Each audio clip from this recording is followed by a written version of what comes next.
Assalamualaikum warahmatullahi wabarakatuh. Perkenalkan, saya Muhammad Mustaqim dari kelas 04 TPLE 005.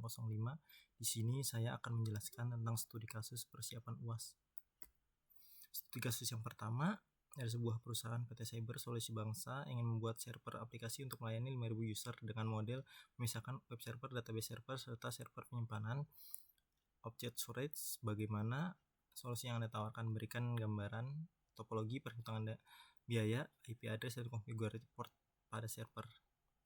Untuk membangun infrastruktur server aplikasi yang dapat melayani 5.000 pengguna dengan memisahkan web server, database server, dan server penyimpanan atau object storage, saya telah menggambarkan usulan rancangan topologi yang terdiri dari 3 lapisan layer utama, yaitu web server.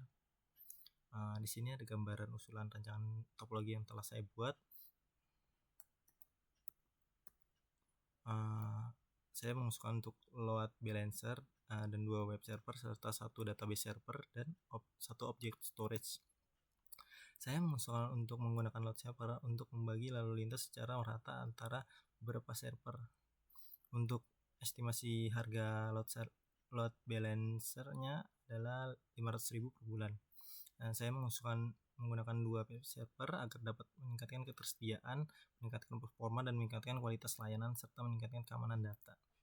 Untuk spesifikasinya, kami menggunakan 2 virtual CPU dan 4 GB RAM. Untuk estimasi biayanya di 1.500.000 per bulan per instance. Biaya 2 server berarti 2 dikali 1.500 adalah 3 juta per bulan. Untuk database server, saya mengusulkan menggunakan RDS dengan spesifikasi 2 CPU dan 4 GB RAM dengan estimasi biaya 2 juta per bulan. Untuk object storage-nya, saya mengusulkan untuk menggunakan S3 storage dengan spesifikasi 1 TB storage. Untuk estimasi biayanya ada di 500.000 per bulan. Untuk melancarkan pengiriman data dari server web ke browser melalui protokol HTTPS, saya mengusulkan penggunaan egress data transfer dengan estimasi biaya 1 juta. Di sini ada total biaya per bulan untuk biaya web server, biaya load balance, dan biaya database server serta biaya object storage dan egress data transfer. Jika di total biayanya mencapai 7 juta per bulan. Ini hanya estimasi biaya. Di sini IP address dan konfigurasi port pada server. Untuk konfigurasi 2 web server kami mengusulkan 4 IP yang terdiri dari 2 IP publik dan 2 IP private. Untuk IP publik pertama di 203.0.113.1 dan IP private pertama di 10.0.0.1. Kemudian untuk IP publik web server kedua di 203.2.112.3 dan IP private kedua 12.0.0.0.5 dengan menggunakan port 80 untuk HTTP dan port 443 untuk HTTPS dan menggunakan SSL untuk encryption HTTPS. Untuk konfigurasi database-nya menggunakan IP private di 10.0.0.2 dan menggunakan port 3306 untuk MySQL. Untuk konfigurasi object storage server menggunakan IP publik 203.0.113.3 dan menggunakan port 443 untuk HTTPS. Di sini kita lanjut ke studi kasus kedua.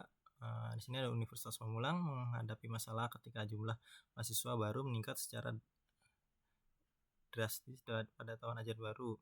Infrastruktur TI yang sudah ada tidak mampu menangani lonjakan tersebut dengan baik, yang menyebabkan gangguan pada sistem informasi akademik pertama mahasiswa dan layanan perusahaan digital.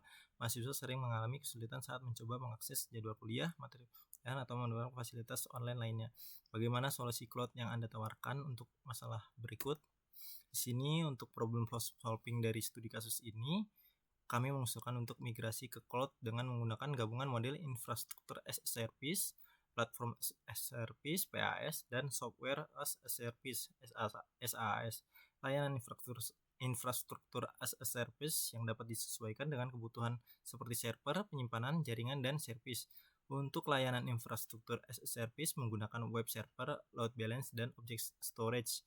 Untuk layanan platform as a service, AWS telah menyediakan layanan RDS atau Cloud SQL untuk mengelola dan menyimpan data akademik dan administrasi di dalam database. Yang terakhir yaitu menggunakan layanan software as a service dengan menggunakan LMS Learning Management System untuk manajemen perkuliahan, pengumpulan tugas, dan komunikasi dosen dan mahasiswa. Untuk studi kasus ketiga, bagaimana Anda memahami konsep otomatisasi dan orkestra dalam infrastruktur service server. Berikan studi kasus kapan konsep otomatisasi dan orkestrasi diterapkan pada infrastruktur server. Otomasi dan orkestrasi adalah dua konsep yang sangat penting dalam manajemen infrastruktur modern. Otomatisasi digunakan untuk meningkatkan efisiensi, mengurangi kesalahan manusia, dan mempercepat proses, sedangkan orkestrasi memastikan berbagai tugas otomatis berjalan bersama-sama secara harmonis, meningkatkan reliabilitas dan skalabilitas sistem. Untuk studi kasus yang tepat sebagai berikut. Saya adalah pemilik perusahaan yang mempunyai e-commerce yang mengalami lonjakan besar dalam volume transaksi selama periode belanja tertentu seperti event 11/12 di Happy Shopping Day. Infrastruktur TI yang tidak cukup fleksibel untuk menangani lonjakan trafik yang tiba-tiba mengakibatkan downtime dan kinerja yang buruk. Untuk mengotomatisasi provisioning dan konfigurasi infrastruktur menggunakan Terraform dan Ansible. Terraform digunakan untuk membuat dan mengelola infrastruktur cloud termasuk virtual machine, jaringan, dan penyimpanan, sedangkan Ansible digunakan untuk mengkonfigurasi server dan menginstal aplikasi yang diperlukan secara otomatis. Untuk orkestrasi semua komponen agar dapat bekerja bersama secara efisien, saya menggunakan Kubernetes untuk mengelola deployment, scaling, dan operasi dari kontainer aplikasi. Dengan menggunakan otomatisasi dan orkestrasi, saya mendapatkan beberapa manfaat, yaitu infrastruktur mampu menyesuaikan kapasitas dengan cepat selama lonjakan traffic, mengurangi resiko downtime, serta pengelolaan yang lebih mudah dengan menggunakan Terraform dan Ansible. Provisioning dan konfigurasi menjadi lebih cepat dan kurang rentan terhadap kesalahan dan reliabilitas yang lebih tinggi dengan Kubernetes, memastikan aplikasi berjalan secara konsisten dengan auto-scaling dan self-healing, meningkatkan uptime dan kinerja.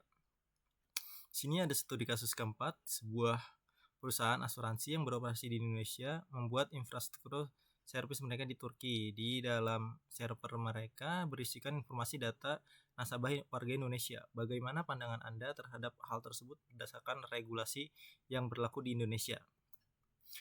Sesuai dengan regulasi yang berlaku, Undang-Undang PDP telah mengatur tentang bagaimana data pribadi harus dilindungi dan dikelola.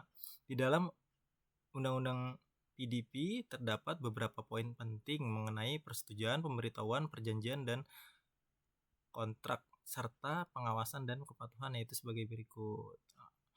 Pertama, perusahaan harus mendapatkan persetujuan dari pemilik data atau nasabah sebelum memindahkan data mereka ke luar negeri. Nasabah harus diberitahukan tentang lokasi penyimpanan data dan langkah-langkah perlindungan yang diambil. Data pribadi yang ditransfer ke luar negeri harus mendapatkan perlindungan yang setara atau lebih tinggi dengan diberikan di Indonesia. Perjanjian ini harus memastikan bahwa data pribadi dilindungi sesuai dengan standar yang ditetapkan oleh regulasi Indonesia. Melakukan penilaian dan dampak perlindungan data secara berkala untuk memastikan keamanan data nasabah. Mengadakan audit rutin untuk memastikan penyedia layanan di Turki mematuhi standar perlindungan data yang disepakati. Terima kasih. Sekian presentasi dari saya. Kurang lebihnya mohon maaf. Wassalamualaikum warahmatullahi wabarakatuh.